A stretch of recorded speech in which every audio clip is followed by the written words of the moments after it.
ఇప్పుడు చెప్పండి, వదిలేస్తాడా వదిలేయడా? వదిలేస్తాడు. వదిలేయటం అంటే దయ లేకుండా, కరుణ లేకుండా అన్యాయంగా వదిలేయటం కాదు. అన్యాయంగా వదిలేయటం కాదు. ఎంత చెప్పినా వినకపోతే ఇక వినడు అని సైలెంట్ అయిపోవడం.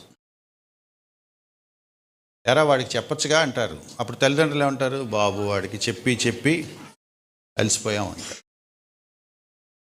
ఇదంతే, గివింగ్ అప్. ఏ కొంచెం అయినా సరే లోబడే ఇంట్రెస్ట్ వాడు చూపిస్తే మళ్ళీ చిగురు మొలుస్తుంది, తీసుకొచ్చేస్తాడు. అసలు మాకు వద్దు అంటే ఏం చేస్తాడు?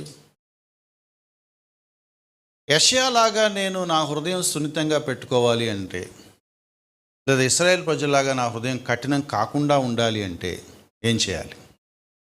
లోబడాలి, అమలులోకి తీసుకురావాలి, ఆచరించడానికి నేను సిద్ధం అవ్వాలి.